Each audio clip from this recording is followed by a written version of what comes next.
Bonjour à toutes et à tous, bienvenue sur le Facebook Live de la Fondation Digest Science, qui est actuellement la seule fondation reconnue d'utilité publique sur les maladies digestives en France. Donc on a le plaisir de vous retrouver tous les mois maintenant sur une thématique nouvelle. Il faudra vous inscrire à la newsletter et découvrir fin février le nouveau site de la Fondation. Donc mon nom est Pierre Desremeaux, je suis gastro-entérologue. Je suis professeur de gastro-entérologie au CHU de Lille. Je m'occupe également d'un laboratoire de recherche sur les maladies digestives et je suis le président et le fondateur de la Fondation Digest Science. Donc l'objectif aujourd'hui, c'est de discuter autour des maladies digestives, des mythes et réalités, surtout autour de la maladie de Crohn et de la rectocolite hémorragique. Et pendant une quinzaine de minutes, on va discuter du rôle des bactéries, du rôle des facteurs génétiques au cours de la maladie de Crohn et de la rectocolite hémorragique. Est-ce que ces maladies sont transmissibles ou non? Le rôle du stress dans la maladie de Crohn et la rectocolite hémorragique. Quels sont les facteurs qui sont à l'origine de ces maladies inflammatoires chroniques de l'intestin? On discutera également des régimes. Est-ce qu'il y a un intérêt à avoir un régime, en particulier un régime sans gluten, en particulier un régime sans fibres, sans lactose, etc. Et puis on pourra éventuellement parler de façon un peu plus large du rôle de l'alimentation et de la nutrition dans les maladies inflammatoires chroniques de l'intestin. On discutera également du tabac, on discutera de la flore intestinale, et puis on discutera des probiotiques et des prébiotiques. Et moi, je suis souvent frappé par la demande des malades que je vois en consultation sur l'intérêt qu'ils portent aux probiotiques, aux prébiotiques et également la transplantation fécale comme traitement de la maladie de Crohn ou de la rectocolite hémorragique. Alors on commence par la maladie de Crohn et la rectocolite hémorragique. Quelles sont les causes? Est-ce que ces maladies d'abord sont héréditaires? Non, elles ne sont jamais héréditaires, sauf pour quelques cas exceptionnels très rares qui surviennent chez les enfants avant 1 an, où d'ailleurs on n'est pas certain que ce que l'on appelle à ce moment-là maladie de Crohn ou rectocolite hémorragique corresponde d'ailleurs vraiment à une maladie de Crohn ou une rectocolite hémorragique.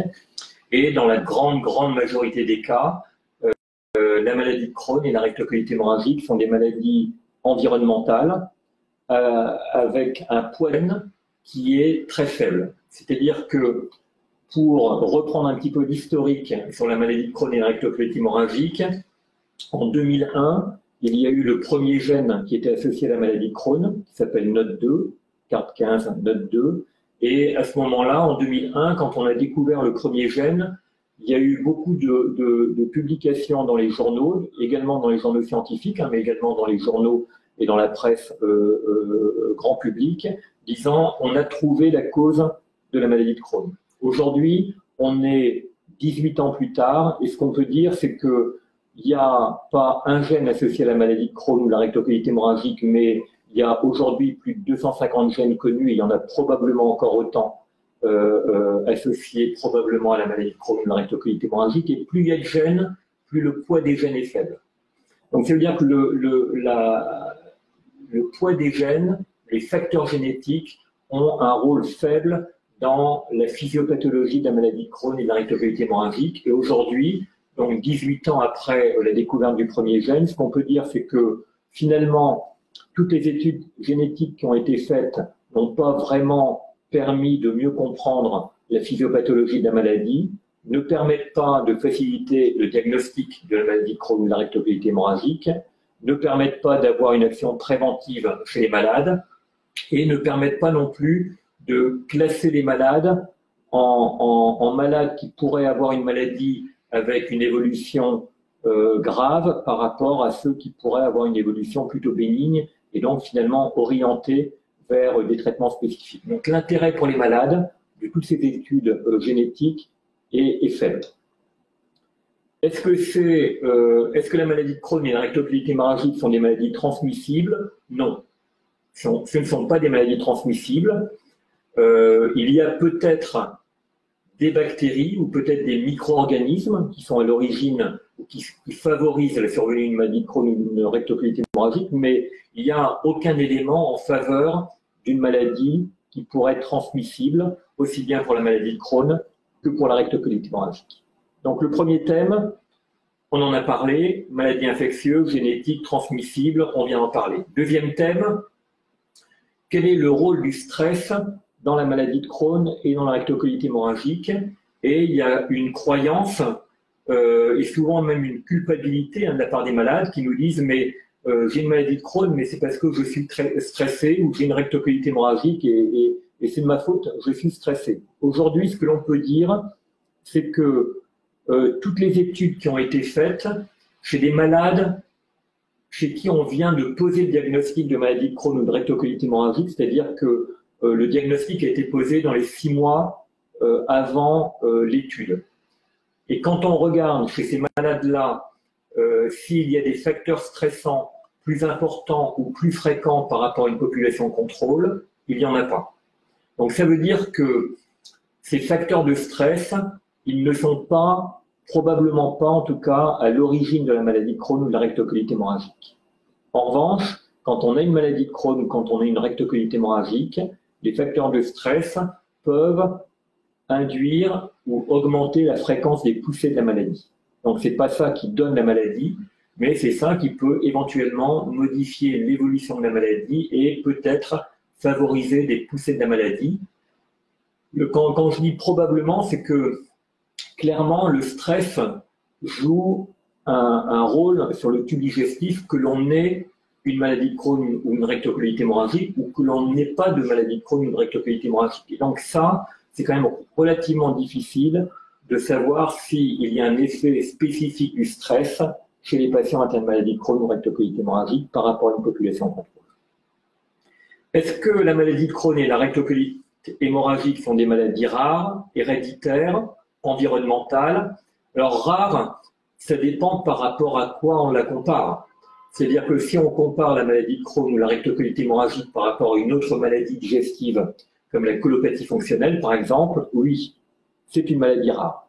C'est-à-dire que la maladie de Crohn et la rectocolite hémorragique, on a environ en France une malchance sur 1000 de développer une maladie de Crohn ou une rectocolite hémorragique. Alors que pour la colopathie fonctionnelle, on sait que ça touche environ 15% de la population française. Donc par rapport à une colopathie fonctionnelle, la maladie de Crohn et la rectocolite hémorragique est nettement moins fréquente que ces maladies fonctionnelles. Si on le compare à d'autres maladies chroniques, alors on peut par exemple comparer la fréquence de la maladie de Crohn à la sclérose en plaques. La maladie de Crohn, c'est environ, et la rectocolite hémorragique, c'est environ 3 fois plus fréquent que la sclérose en plaques. C'est plus fréquent également, 4 fois plus fréquent à peu près que la spondylarthrite ankylosante. Donc, dire que ce sont des maladies rares, non. Si on les compare à d'autres maladies comme la sclérose en plaques, qui sont des maladies chroniques et également auto-immunes, c'est finalement plus fréquent que la sclérose en plaques et plus fréquent que la polyarthrite rhumatoïde, plus fréquent que la spondylarthrite ankylosante, pardon, et c'est à peu près aussi fréquent que le diabète insulinodépendant. Ce n'est pas une maladie héréditaire, et on en a parlé tout à l'heure, hein, il y a les facteurs génétiques et les gènes ont un poids qui est faible dans la physiopathologie, dans les mécanismes qui conduisent à une maladie de Crohn ou à une rectocolite hémorragique, et ce sont des maladies environnementales. On est certain que ce sont des maladies environnementales. Hein. Les exemples qui nous conduisent à dire que c'est une maladie environnementale sont les suivants. Premièrement, il y a des pays où il n'y a pas, ou plutôt où il n'y avait pas de maladie de Crohn et de rectocolite hémorragique. C'était le cas notamment de la Chine et de l'Inde il y a une dizaine d'années.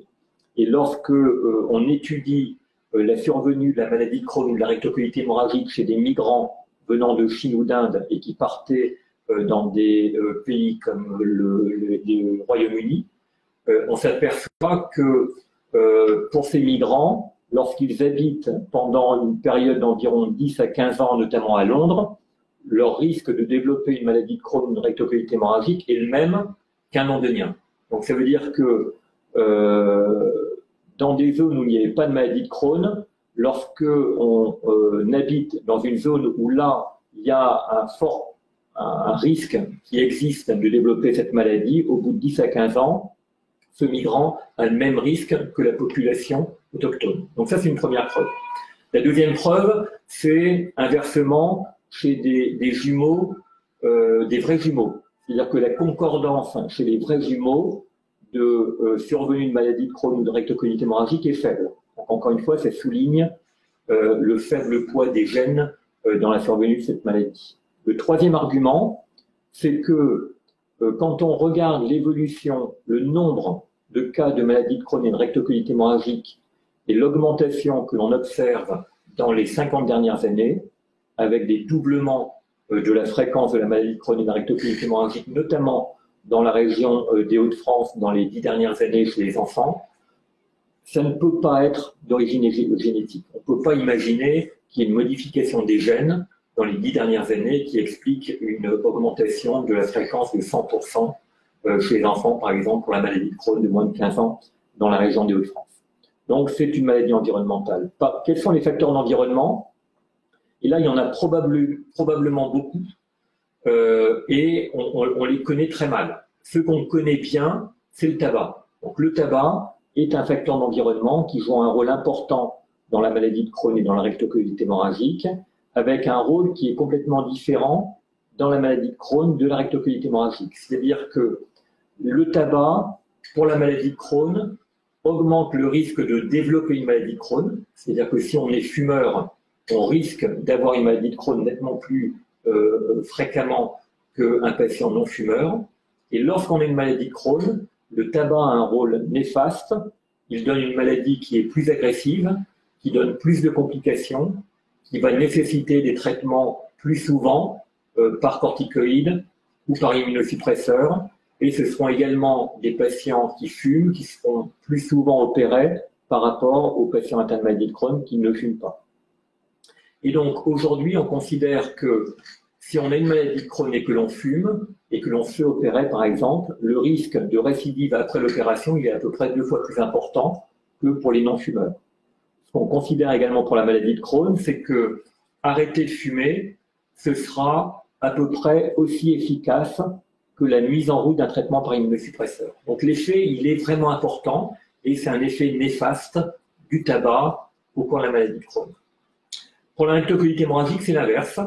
C'est-à-dire que le tabac protège de la survenue d'une rectocolite hémorragique et donc l'arrêt du tabac, et souvent c'est un arrêt qui peut survenir, et donc l'arrêt du tabac augmente le risque de développer une rectocolite hémorragique, avec un risque qui va augmenter en général dans les 2 années qui suivent l'arrêt du tabac.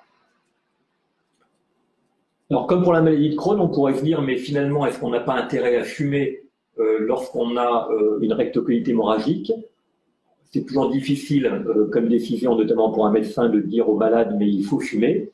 Mais clairement, l'effet thérapeutique du tabac, il n'est pas le même chez tous les patients atteints de rectocolite hémorragique. Et probablement qu'il est un petit peu plus important chez les patients qui développent une rectocolite hémorragique alors qu'ils viennent d'arrêter de fumer. Donc aujourd'hui, en pratique, on ne conseille pas aux patients qui ont une rectocolite hémorragique de fumer, on met en route un traitement. Ce qui nous arrive parfois, exceptionnellement, au cas par cas, c'est de proposer à un patient de refumer quelques cigarettes si il ne répond à aucun traitement conventionnel ou si il y a une indication chirurgicale parce que c'est une maladie qui est très active et qui est réfractaire à tout traitement. Donc voilà ce qu'il faut retenir sur les facteurs d'environnement. Il y en a probablement beaucoup d'autres. L'appendicectomie, lorsqu'elle est faite avant 20 ans, lorsque c'est une appendicectomie qui est faite alors qu'il existe une vraie appendicite, c'est un facteur protecteur pour le développement d'une rectocolite hémorragique. Il y a probablement d'autres facteurs également qui sont environnementaux qui sont importants. On ne les connaît pas très bien. On pense que l'alimentation joue un rôle, mais on n'a aucune étude qui a été capable pour le moment de retrouver soit un aliment, soit un groupe d'aliments, soit un régime particulier qui favorise ou qui protège de la maladie de Crohn ou de la rectocolite hémorragique. Et il y a toute une étude qui est dirigée par le docteur Corinne Gower dans la région des Hauts-de-France dans les 2 années qui viennent avec un groupe qui s'appelle pour un projet qui s'appelle Héroïque et qui vise à retrouver les causes environnementales de la maladie de Crohn et de la rectocolite hémorragique, notamment dans la région des Hauts-de-France. C'est un projet qui est à hauteur d'environ 2 à 4 millions d'euros et qui va être financé en partie par la Fondation Digestions et donc par vous, avec l'aide de l'hôpital de Lille, de l'Université de Lille, de l'INSERM et également d'autres soutiens financiers. 4e thème, les régimes alimentaires. Y a-t-il un intérêt à mettre en route un régime alimentaire au cours de la maladie de Crohn ou de la rectocolite hémorragique? Alors là c'est compliqué. C'est-à-dire que si on veut être rapide, aujourd'hui, il n'y a aucun régime alimentaire qui a montré une efficacité pour diminuer l'inflammation au niveau intestinal, aussi bien au cours de la maladie de Crohn que de la rectocolite hémorragique. Donc le régime sans fibres, le régime sans lactose, le régime pauvre en FODMAP, les régimes sans gluten n'ont pas d'intérêt dans la maladie de Crohn ou de la rectocolite hémorragique pour espérer faire diminuer l'inflammation au niveau intestinal. Alors, est-ce que ça veut dire qu'il ne faut jamais en proposer? Non. C'est-à-dire que lorsque l'on a une inflammation intestinale, notamment au niveau de l'intestin grêle, le tube digestif, par exemple, a plus de difficultés à produire une enzyme qui permet de bien digérer le lait. Donc, lorsqu'il y a une poussée, il y a un éventuel intérêt à avoir un régime sans lactose. En dehors de la poussée, l'intérêt, il n'existe pas. Lorsque l'on est en poussée, en général, on a un transit qui est accéléré avec plusieurs selles quotidiennes par jour. Pour diminuer la quantité de sel, il faut diminuer un petit peu l'alimentation et avoir plutôt un régime sans fibres. Et donc, si on veut diminuer le nombre quotidien de sel au moment de la poussée de la maladie de Crohn et de la rectocolite hémorragique, il peut y avoir un intérêt à un régime sans fibres, ou encore appelé régime sans résidus, mais c'est uniquement pour passer un cap. C'est pas ça qui va faire diminuer l'inflammation, mais en alimentant, en donnant moins de nutriments au tube digestif, dans le tube digestif, il y aura moins de sel quotidienne et donc il y aura quand même une petite amélioration de la symptomatologie. Pour le régime sans gluten, il n'y a pas d'intérêt pour le régime sans gluten dans la maladie de Crohn et dans la rectocolite hémorragique, notamment pour diminuer l'inflammation du niveau intestinal, aucun intérêt.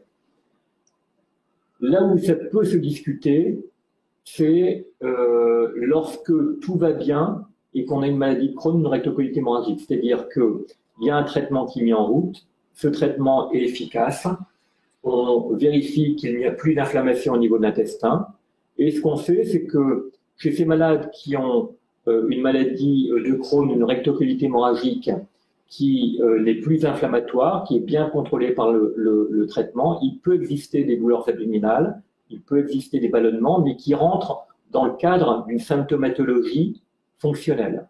Et là, il peut y avoir un intérêt à avoir notamment un régime pauvre en FODMAP pour diminuer ces douleurs et ces ballonnements.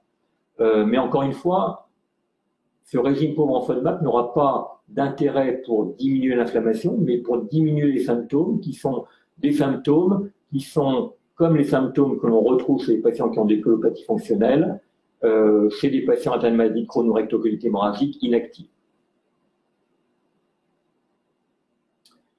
Quel est le rôle du tabac? Donc le tabac, on en a parlé un petit peu dans les facteurs d'environnement. Donc le tabac a un rôle néfaste dans la maladie de Crohn et un rôle thérapeutique et préventif pour la rectocolite hémorragique. Aujourd'hui, donc il n'y a pas d'indication et on ne va pas demander aux patients qui ont une rectocolite hémorragique de fumer, sauf cas vraiment exceptionnel, on en a parlé tout à l'heure. En tout cas, clairement, s'il y a une maladie de Crohn, il faut arrêter de fumer. Il n'y a pas d'intérêt aux patchs de nicotine, et les patchs de nicotine n'ont pas d'effet thérapeutique dans la maladie de Crohn. et la nicotine prise également par voie orale n'a pas montré d'efficacité au cours de la maladie de Crohn. Le dernier thème, et après ça sera un temps pour les questions. Le dernier thème, ça concerne la flore intestinale et le rôle des probiotiques, des prébiotiques et éventuellement de la transplantation fécale. Donc pour la flore intestinale, donc il y a beaucoup d'informations actuellement depuis les 3 dernières années sur la flore intestinale qu'on connaît un petit peu mieux. Alors quand on dit qu'on la connaît un petit peu mieux, c'est-à-dire que faut pas imaginer qu'on la connaît très bien, on la connaît un petit peu mieux. Donc ça veut dire que dans la flore intestinale, on a 3 grands types de micro-organismes. On a des bactéries, on a des virus et on a des levures.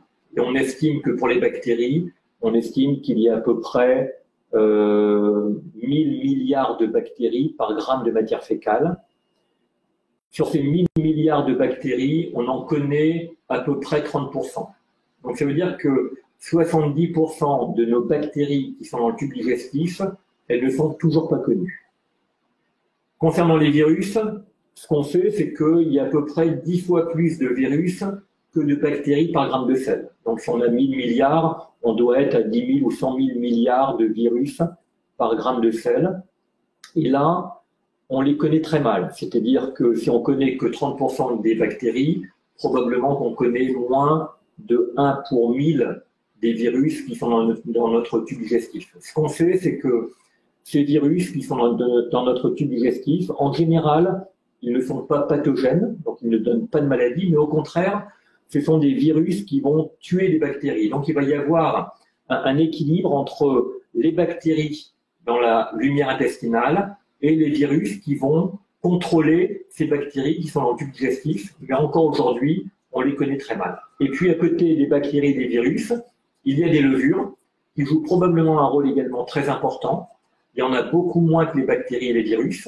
On estime qu'il y en a à peu près 10 000 par gramme de matière fécale.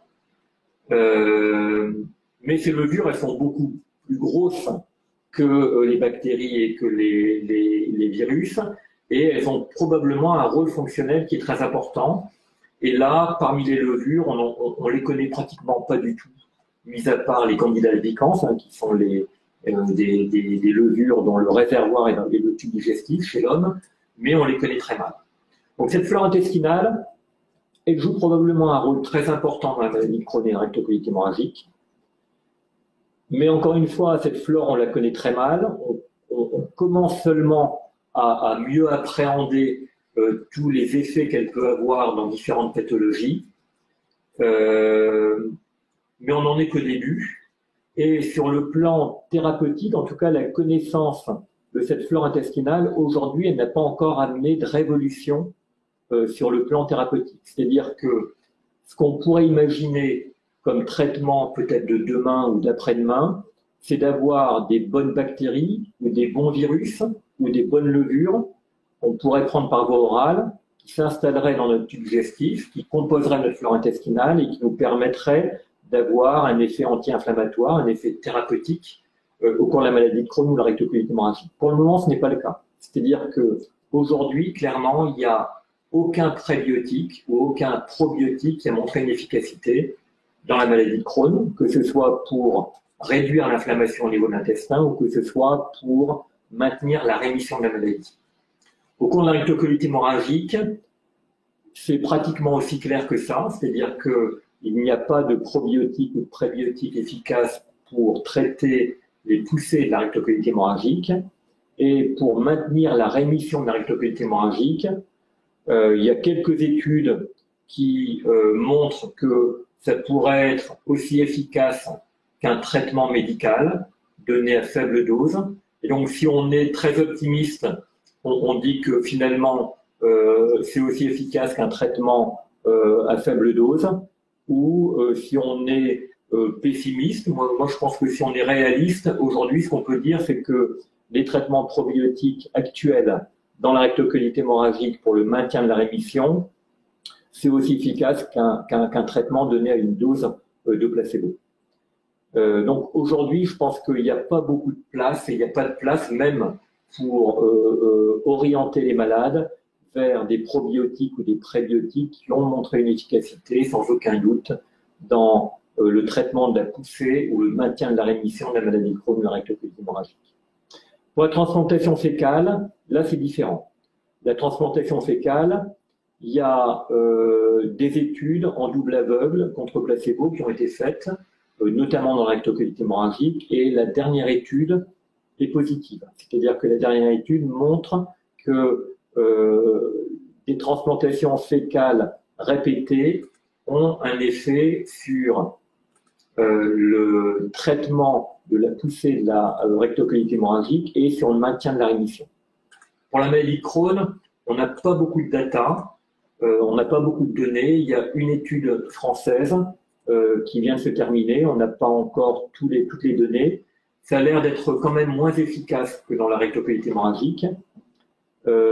Mais en tout cas, aujourd'hui, on n'en est pas du tout à la possibilité de proposer des transplantations fécales au cours de la maladie de Crohn et de la rectocolite hémorragique. Et clairement, la transplantation fécale ne fait pas partie des traitements d'avenir de la maladie de Crohn ou de la rectocolite hémorragique ou même d'autres maladies. C'est-à-dire que, comme je vous l'ai dit tout à l'heure, étant donné que l'on ne connaît pas toutes les bactéries, tous les virus et toutes les levures qui sont dans le tube digestif, aujourd'hui, faire une transplantation fécale, ça peut être à l'origine de nombreux effets indésirables, à court terme, à moyen terme et à long terme.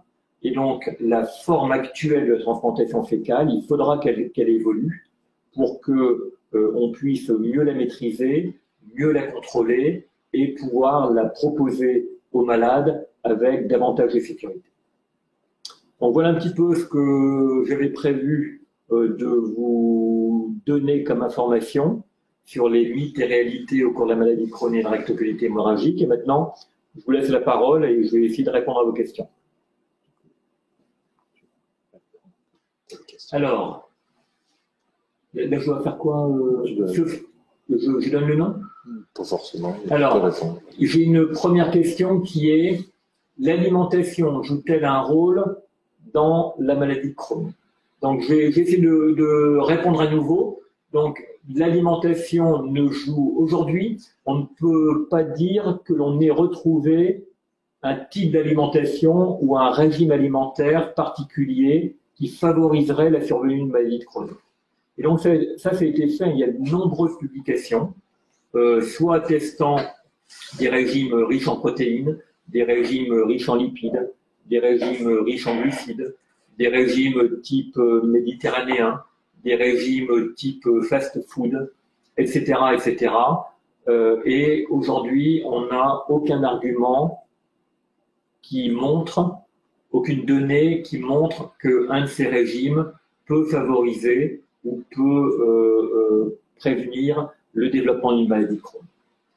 Donc ça, c'est pour le développement ou la prévention de la maladie de Crohn. Et quand on a une maladie de Crohn, aujourd'hui, il est difficile pour un gastroentérologue de proposer un régime alimentaire particulier, spécifique, pour diminuer l'inflammation.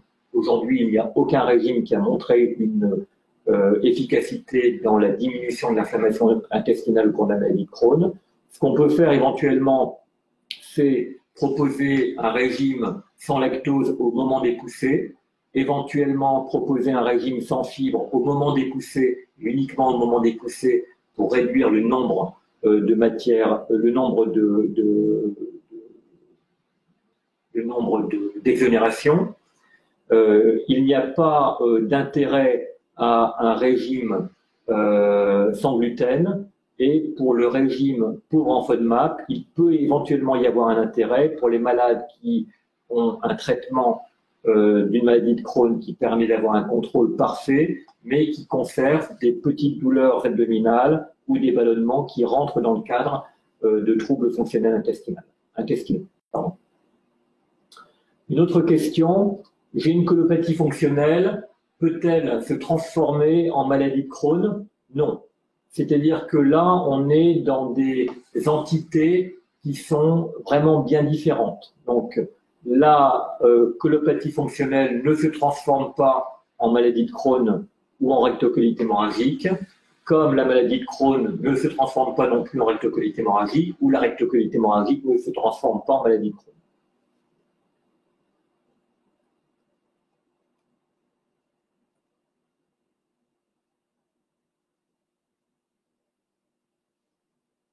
Est-ce que la curcumine est efficace sur la rectocolite hémorragique? Donc la curcumine, il y a beaucoup de publications avec un effet potentiellement anti-inflammatoire de la curcumine dans différentes situations et dans différentes pathologies. Il y a eu une étude qui a été publiée maintenant il y a 5-6 ans sur l'intérêt de la prise de curcumine au cours de la rectocolite hémorragique, et cette étude avait montré qu'il y avait une petite diminution de l'activité de la maladie chez les patients qui prenaient de la curcumine. Alors, il semble que la curcumine qui est en commerce puisse avoir des activités très différentes en fonction de l'origine et de la quantité de curcumine qui est prise.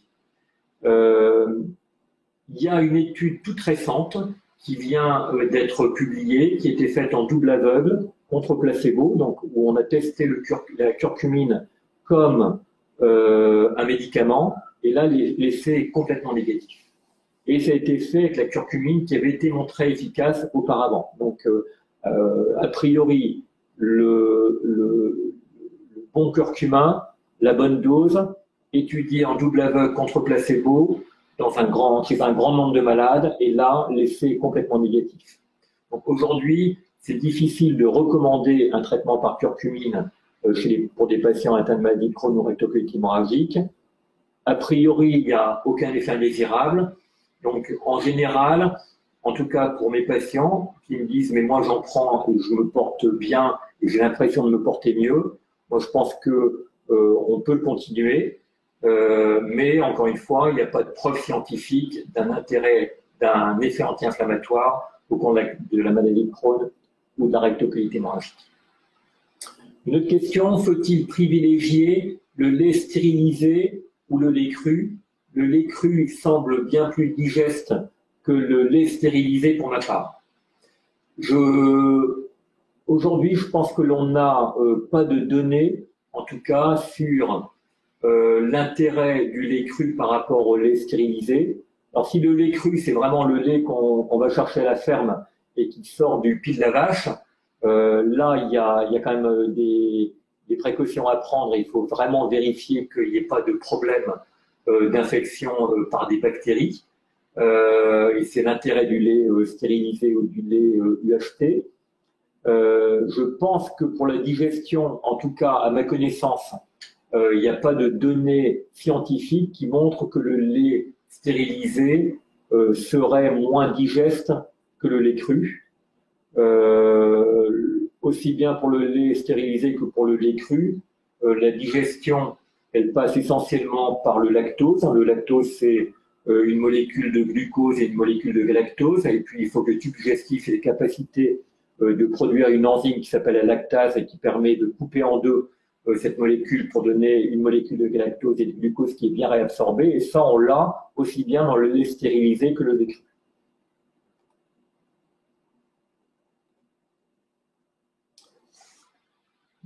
Une autre question, dans les quelques jours qui précèdent des poussées, j'ai des problèmes de peau avec des nodules, des érythèmes noueux. Est-ce un symptôme identifié cliniquement et comment s'explique-t-il? Donc, il peut y avoir, aussi bien pour la maladie de Crohn que pour la rectocolite hémorragique, il peut y avoir des manifestations non digestives, extradigestives, et en particulier, pour ces manifestations extradigestives, on peut avoir des manifestations cutanées. Donc, elles peuvent être au niveau de la peau, on peut en avoir également au niveau de l'œil, on peut en avoir au niveau de la bouche, on peut en avoir au niveau des articulations, on peut en avoir au niveau du foie, etc. Au niveau de la peau, effectivement, il y a des lésions qui peuvent survenir au cours de la maladie de Crohn et qui peuvent survenir d'ailleurs aussi bien lorsque la maladie est en activité, en poussée, que pour des patients qui ont une maladie qui est peu active au niveau intestinal, mais qui peut devenir active au niveau extra-intestinal. Et parmi ces lésions cutanées, on peut avoir des nodules et des érythèmes noueux. Donc les érythèmes noueux, ça donne en général donc des nodules, c'est un petit peu comme un bleu qui surviendrait après un traumatisme. Les traumatismes, ils sont souvent le plus fréquents au niveau des tibias, hein, parce que c'est là où on se cogne. C'est là également au niveau des tibias où le panicule adipeux, la graisse qui entoure l'os a une épaisseur qui est très faible. Donc on a au niveau du tibia une zone de fragilité, et dès qu'on a un traumatisme, on le ressent et on fait un bleu. Donc ce bleu, ça peut correspondre à un érythème noueux. C'est en général relativement caractéristique au cours de la maladie de Crohn et rectocolite hémorragique. Ça va faire un bleu qui va évoluer pendant une période d'1 mois environ, qui va passer par différentes couleurs. Donc ça va faire un nodule rouge, puis qui va devenir bleu, puis qui va devenir violacé, puis qui va devenir jaune. Ça donne un petit œdème, c'est très douloureux. En général, ça répond très bien au traitement par corticoïdes ou au traitement par biothérapie comme les anti-TNF. C'est un signe qui est associé à la maladie de Crohn ou la rectocolite hémorragique, et le fait de garder les jambes en l'air, de ne pas être trop actif et d'avoir quelques activités physiques et de mettre au repos le membre inférieur, en général, ça permet d'avoir un effet symptomatique thérapeutique sur l'évolution de ces érythèmes noueux. Est-ce que la transplantation fécale, qui paraît efficace, est une piste sérieuse et qui sera testée au CHR de Lille? Donc, on a parlé un petit peu tout à l'heure de la transplantation fécale. Donc, la transplantation fécale, on en fait au CHR de Lille, et comme on en fait dans d'autres hôpitaux universitaires et hôpitaux d'ailleurs non universitaires, il y a une indication pour la transplantation fécale. Il y a une indication en Europe et aux États-Unis qui est les malades qui ont une inflammation au niveau du côlon induite par une bactérie qui s'appelle un Clostridium difficile. Donc, ce sont des colites à Clostridium difficile. Et il y a une indication pour la transplantation fécale chez les patients ou les patientes qui ont ce type d'inflammation du côlon et qui ne répondent pas aux traitements conventionnels et qui sont graves. Donc, chez ces patients ou ces patientes qui ont une infection à Clostridium difficile avec une inflammation du côlon, qui ne répondent pas au traitement conventionnel, qui risquent de mourir si on ne leur propose pas d'autres traitements, on peut leur faire une transplantation fécale. Et là, avec la transplantation fécale, on a une très bonne efficacité. On a une efficacité qui est environ 90%. Donc ça, on en fait à peu près dans tous les hôpitaux en France. La question, c'est peut-on proposer une transplantation fécale au cours de la maladie de Crohn ou de la rectocolite hémorragique dans différents hôpitaux en France, en Europe ou aux États-Unis? Et la réponse, là, elle est non. Elle est non. On ne peut en proposer que dans le cadre d'essais thérapeutiques. Donc, il faut que ça rentre dans le cadre d'un essai thérapeutique.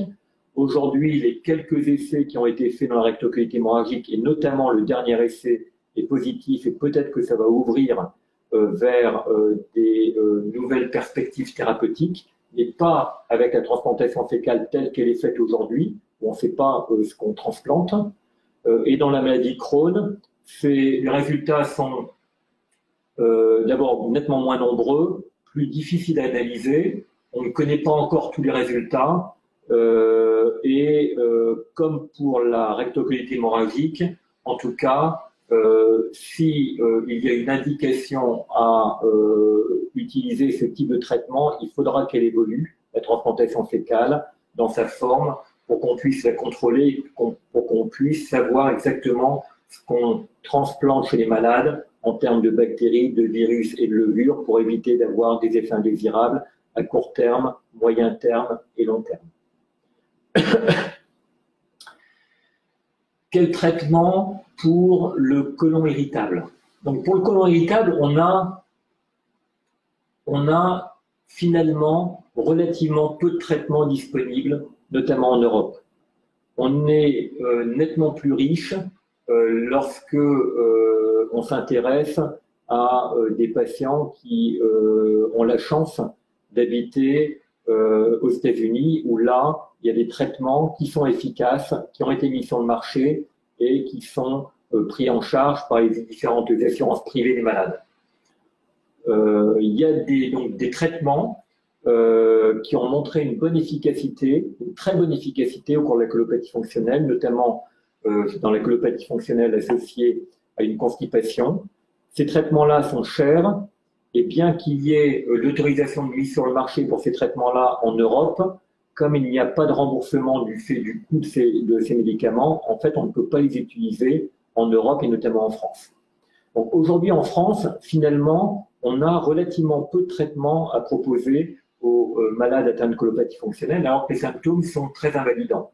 Ce que l'on a à proposer, ce sont des antispasmolytiques pour les douleurs, ce sont des laxatifs pour la constipation, ce sont des traitements antidiarrhéiques pour les patients qui ont de la diarrhée, éventuellement des traitements par antidépresseurs, et puis on commence à avoir de plus en plus d'études sur l'intérêt des probiotiques dans la colopathie fonctionnelle, avec des probiotiques qui commencent à être mis sur le marché à la bonne dose, avec la bonne souche de probiotiques qui a été montrée efficace en différents effets thérapeutiques. Donc, on commence à avoir un arsenal thérapeutique qui commence à s'étendre.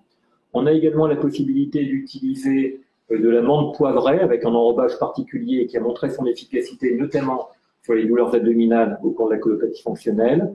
Et puis, il y a d'autres possibilités de prise en charge thérapeutique, avec notamment des méthodes comportementales ou cognitives, comme pour certains le yoga, l'acupuncture, l'hypnose, qui ont montré dans des études scientifiques contrôlées une bonne efficacité sur la prise en charge des symptômes au cours de la colopathie fonctionnelle.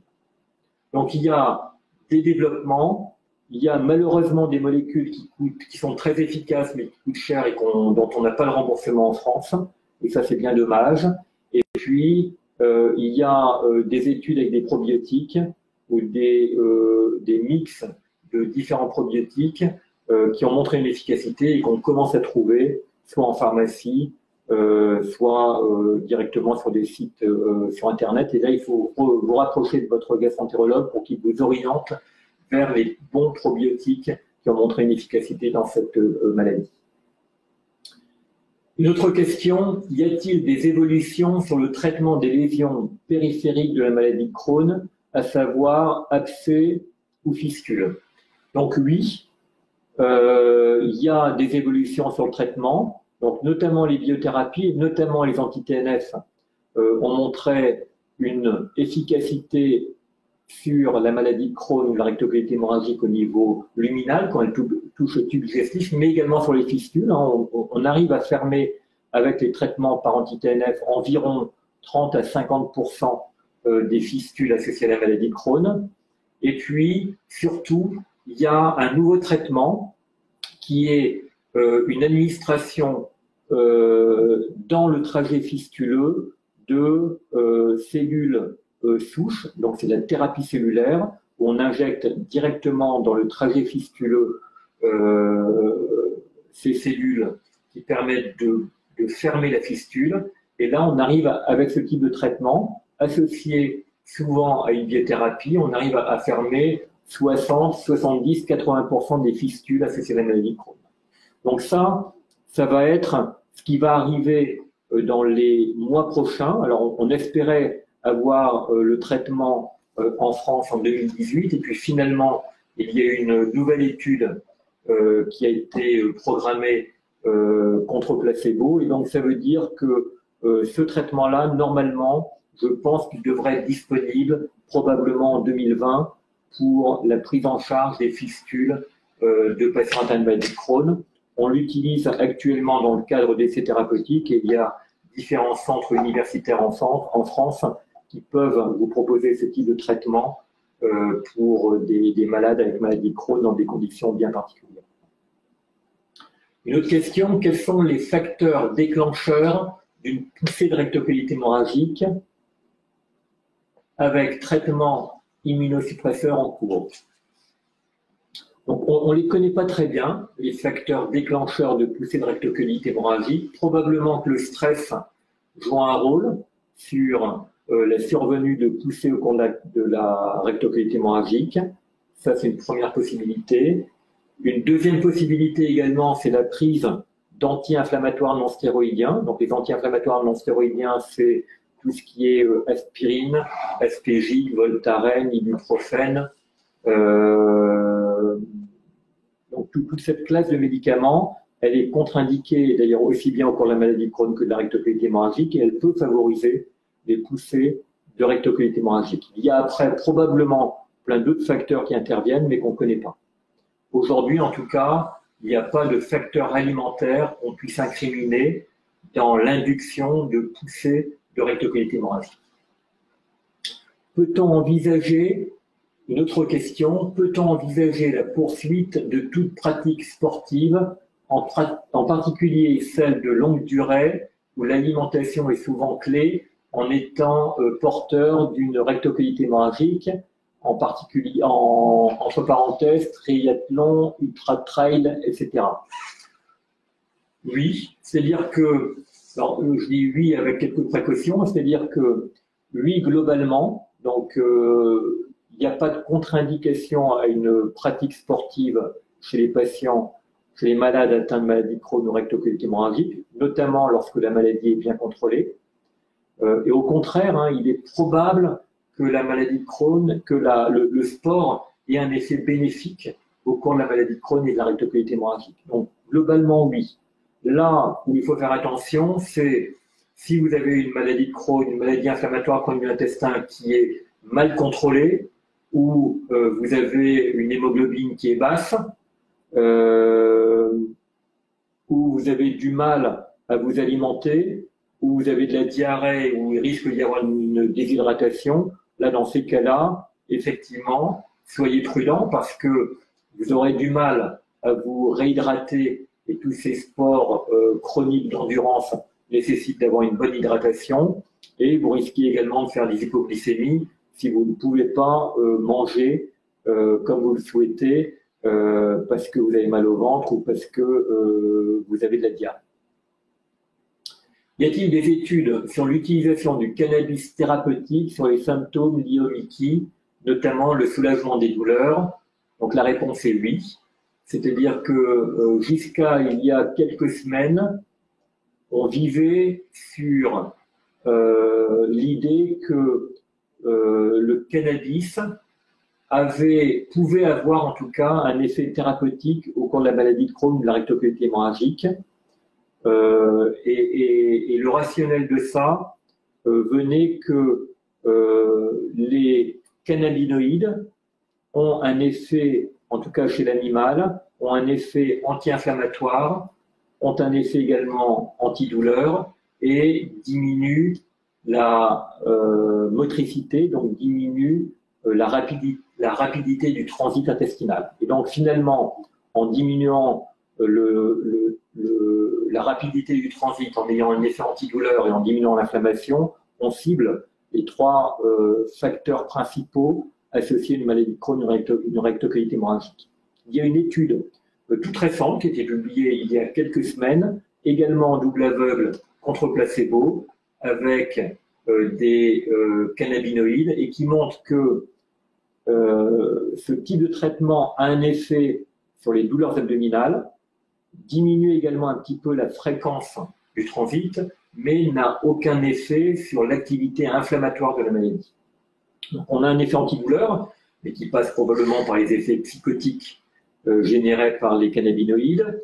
On a un effet sur le transit qui diminue un petit peu parce que ça ralentit le transit, mais on n'a pas d'effet sur l'inflammation intestinale. Comment gérer cette grande fatigue omniprésente et souvent invalidante au cours de la maladie de Crohn? Donc c'est vrai que le symptôme principal au cours de la maladie de Crohn et au cours de la rectocolite hémorragique, je pense que c'est la fatigue. C'est pas la douleur abdominale, ce ne sont pas les troubles du transit. Ce que rapportent les malades, c'est une fatigue qui est importante et qu'on n'arrive pas à expliquer dans la grande majorité des cas. C'est-à-dire que quand les malades nous disent « j'ai une maladie de Crohn, une rectocolite hémorragique et je suis fatigué », il faut évidemment rechercher s'il n'y a pas des carences nutritionnelles qui peuvent favoriser cette fatigue. Il faut également vérifier qu'il n'y ait pas de traitement qui puisse favoriser cette fatigue, mais dans la grande majorité des cas, ce ne sont ni les traitements, a priori, en tout cas, ni les carences nutritionnelles qu'on n'arrive pas à détecter, la grande majorité des fatigues, de la fatigue au cours de la maladie chronique de la rectocolite hémorragique reste inexpliquée. Une autre question, j'ai une petite fille. Comment être sûr de ne pas avoir transmis le gène lié à la maladie de Crohn et quelle est la part héréditaire? Donc, donc ça, c'est une question qui est souvent posée par les mamans qui ont une maladie de Crohn ou par les papas qui ont une maladie de Crohn. C'est, je vais avoir un enfant, quel est le risque de maladie de Crohn chez mon enfant? Donc, la part héréditaire, elle est faible. Il n'y a pas d'hérédité, la part génétique est faible, donc la part héréditaire est nulle. Le poids des gènes est très faible. Ce qu'il faut bien comprendre, c'est que lorsqu'il y a des maladies de Crohn familiales, en général dans une famille, on vit sous le même toit, dans le même environnement. Et donc, quand on a une maladie chez le papa et une maladie qui se développe chez son enfant, ou une maladie de Crohn chez la maman et une maladie qui se développe chez l'enfant, c'est pas forcément dû au gène, mais c'est souvent dû à l'environnement.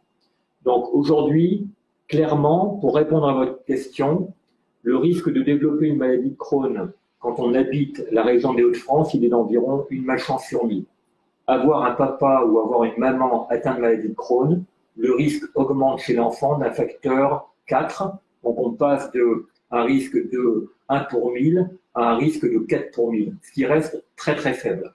Et ce risque qui augmente de 4 fois, c'est pas dû au gène, mais c'est dû à l'environnement et à l'environnement qui est le même au sein d'une même famille.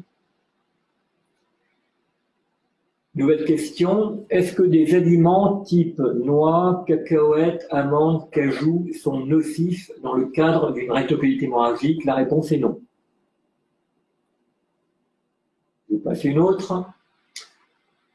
Une personne de Lille a mis au point une prothèse pour remplacer les poches pour les stomiser. Pouvez-vous en parler un peu plus? Rien de concret sur le web.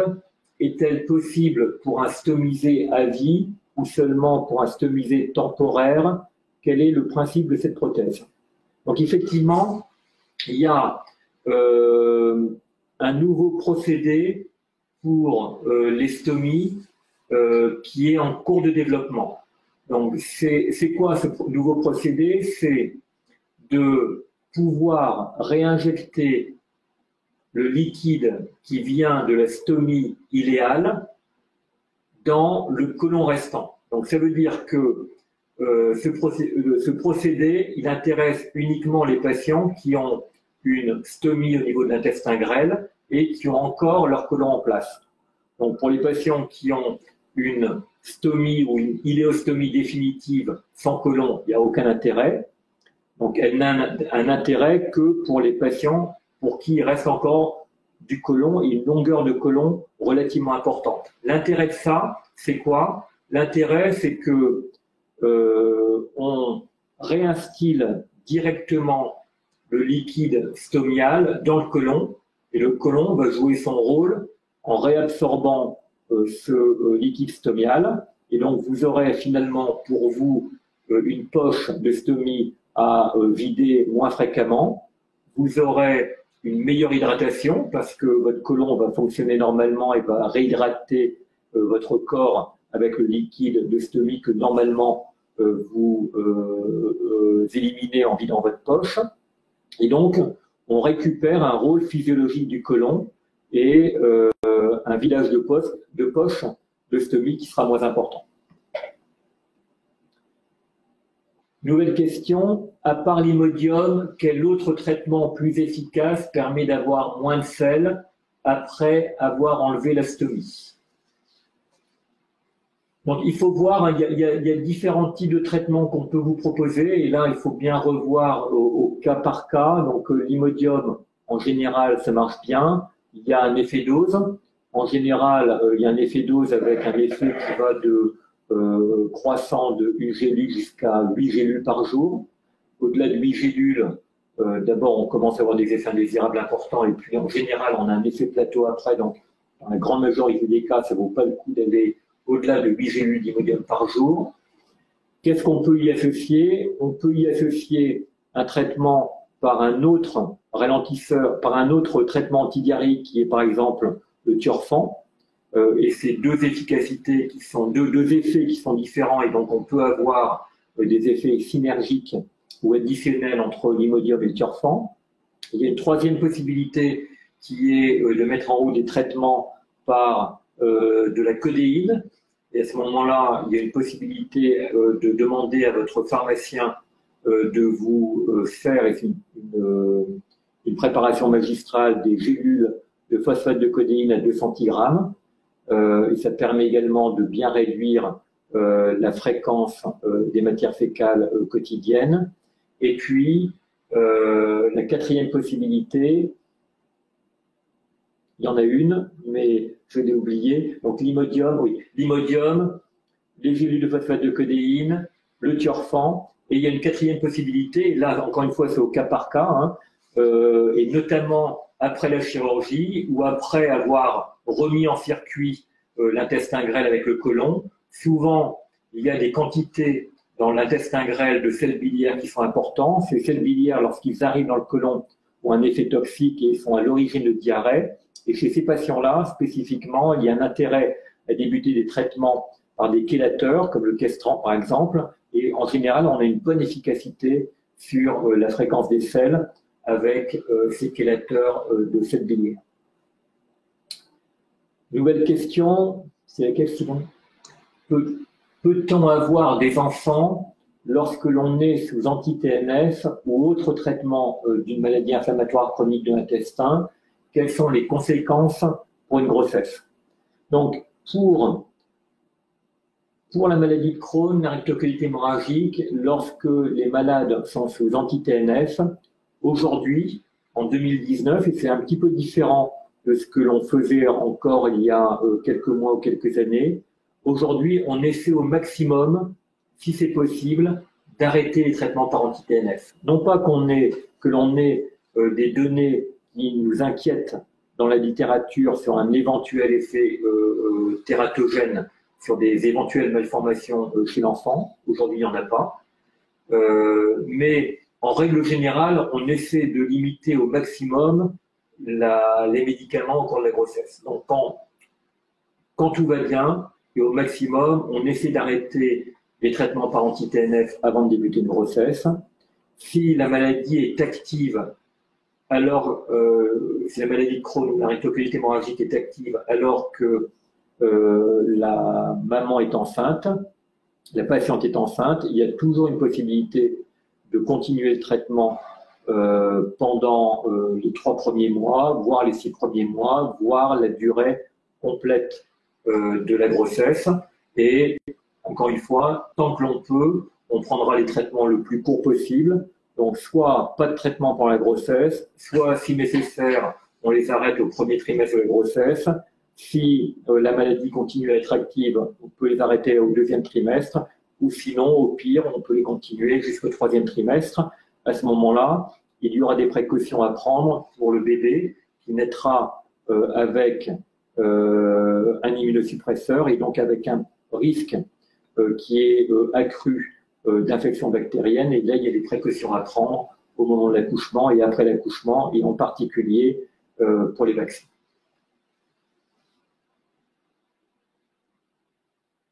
Alors, la poursuite de la question, c'était quelles sont les conséquences d'une grossesse au cours de la maladie de Crohn ou de la rectocolite hémorragique? Alors là, c'est un petit peu long de répondre à ça, mais globalement, si on a une maladie de Crohn, une rectocolite hémorragique et que la maladie est inactive, qu'elle va bien, que la malade va bien et qu'elle débute une grossesse, en général, l'évolution sera encore meilleure. Donc si ça va bien, ça ira encore mieux pendant la grossesse. Inversement, si la maladie n'est pas bien contrôlée, donc s'il y a une activité et qu'il y a une grossesse qui est mise en route, là en général, si ça va mal, ça ira encore plus mal pendant la grossesse. Donc, la conduite à tenir, c'est essayer de programmer au maximum, tant qu'on le peut, votre grossesse avec votre médecin et de débuter une grossesse quand tout va bien. Quand la maladie est active, il vaut mieux essayer de trouver d'abord le bon traitement pour rendre votre maladie inactive avant de débuter une grossesse. Si une grossesse est mise en route alors que vous avez une maladie de Crohn ou une rectocolite hémorragique active, il y a toujours des traitements qui sont disponibles. On en a parlé tout à l'heure avec les anti-TNF, on a des corticoïdes, etc., qui sont possibles également. Selon vous, dans combien de temps pourra-t-on guérir de la maladie de Crohn au vu des avancées de la recherche? Aujourd'hui, on n'a aucun traitement qui nous permette de guérir de la maladie de Crohn ou de la rectocolite hémorragique, et on n'en est pas là du tout. C'est-à-dire qu'aujourd'hui, je pense, aujourd'hui, on n'a pas d'arguments qui nous permettent de penser qu'on va trouver des nouveaux traitements qui nous permettront de guérir de la maladie de Crohn ou de la rectocolite hémorragique, je pense, en tout cas, dans les 5 ou 10 prochaines années. On a des médicaments qui sont de plus en plus efficaces, qui ont de moins en moins d'effets indésirables, qui permettent d'avoir une maladie qui est asymptomatique, sans douleur abdominale, avec un transit normal, avec un bon effet anti-inflammatoire. Mais c'est vrai que quand on arrête les traitements, la maladie revient, donc on n'est pas guéri. Et les médicaments qui guériront de la maladie de Crohn, de la rectocolite hémorragique, il faut qu'on trouve la cause, et que cette cause soit traitable. Et là, on n'en est pas là du tout, donc je vois mal cette éventualité dans les 5 à 10 années qui viennent.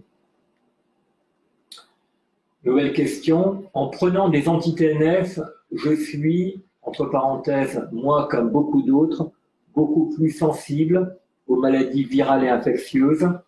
Comment y remédier?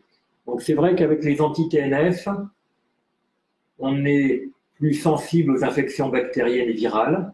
Alors, en général, ça veut dire qu'on n'augmente pas tellement la fréquence des infections, des épisodes infectieux, mais on augmente l'intensité et la durée des épisodes infectieux. Donc, comment y remédier? La première, c'est d'avoir un carnet de vaccination à jour. La deuxième, c'est évidemment de ne pas faire l'injection du traitement par anti-TNF lorsque vous avez des symptômes qui évoquent une infection. Ça peut être une infection virale, ça peut être une infection dentaire, ça peut être un bouton sur la peau qui n'est pas propre, ça peut être une toux, ça peut être de la fièvre. En tout cas, si vous avez un doute, il faut vous mettre en contact avec votre médecin généraliste ou avec votre gastroentérologue pour savoir si vous pouvez faire ou ne pas faire l'injection, car cette injection, elle peut être dangereuse effectivement s'il y a une infection.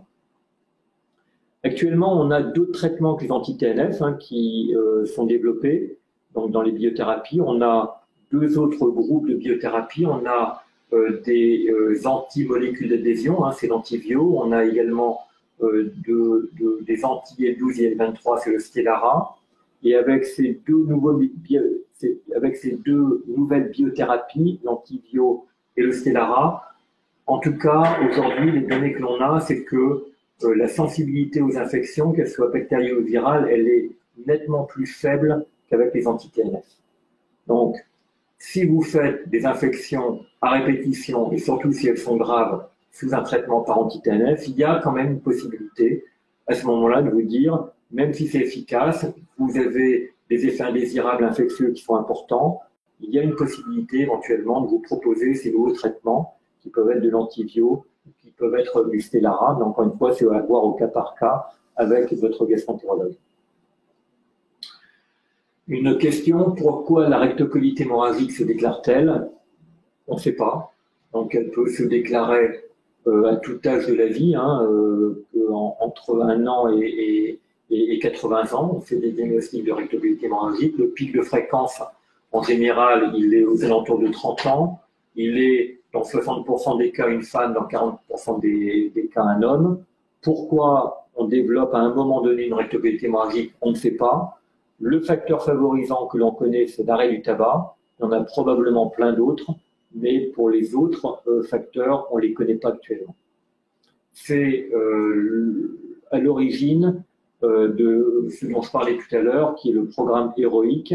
Le but, c'est de trouver, notamment dans la région des Hauts-de-France, les facteurs d'environnement qui sont à l'origine, en tout cas pour ce programme héroïque, à l'origine de la maladie de Crohn. Une autre question, on a parlé de certains aliments, le lactose, le gluten. Quel est votre avis du bio sur l'alimentation et la maladie? Aujourd'hui, il n'y a aucune étude qui montre une supériorité de l'alimentation bio par rapport à une alimentation non bio sur la survenue éventuelle d'une maladie de Crohn ou d'une rectocolite hémorragique ou sur la fréquence des poussées si on a une maladie de Crohn ou une rectocolite hémorragique. Aucune. Il y a en revanche des études qui sont faites, notamment chez l'animal. On est en train de regarder ce qui se passe chez l'homme, chez les patients, dans des études environnementales, pour voir si, notamment, des traitements que l'on utilise dans l'agriculture peuvent avoir un rôle sur le développement d'une maladie de Crohn ou d'une rectocolite hémorragique. Ce sont également des facteurs qui sont recherchés dans le programme héroïque dont j'ai parlé juste avant. Et ça, on pourra probablement vous donner une réponse dans les 2-3 années qui viennent. Une nouvelle question. Est-ce qu'une prise en charge psychologique systématique et régulière ne permettrait pas d'améliorer la vie avec la maladie et d'éviter d'aggraver des crises ou des récidives? Je pense que ça serait bien. Effectivement, moi je pense que aujourd'hui, lorsque l'on fait le diagnostic d'une maladie de Crohn, d'une rectocolite hémorragique, ce serait un bon moment pour que les patients soient bien encadrés, pas seulement par leur gastroentérologue et par leur médecin traitant, mais également par une prise en charge psychologique, mais également par une prise en charge nutritionnelle avec une diététicienne, mais également par une prise en charge avec un personnel médical ou paramédical qui connaissent bien la maladie de Crohn et la rectocolite hémorragique pour faire de l'éducation thérapeutique. C'est ce qu'on essaie de faire un petit peu à Lille, c'est-à-dire que on a une infirmière qui s'appelle Valérie Caille, qui est à votre disposition pour faire de l'éducation thérapeutique au cours de la maladie de Crohn et de la rectocolite hémorragique. On a maintenant une diététicienne qui est formée pour les régimes et pour les informations sur l'alimentation au cours des maladies digestives, en particulier pour la maladie cœliaque, la colopathie fonctionnelle et pour les MICI. Et je pense qu'il faut qu'on ait également du personnel formé pour une prise en charge psychologique au moment du diagnostic et pour celles et ceux qui le souhaitent après dans le suivi de la maladie.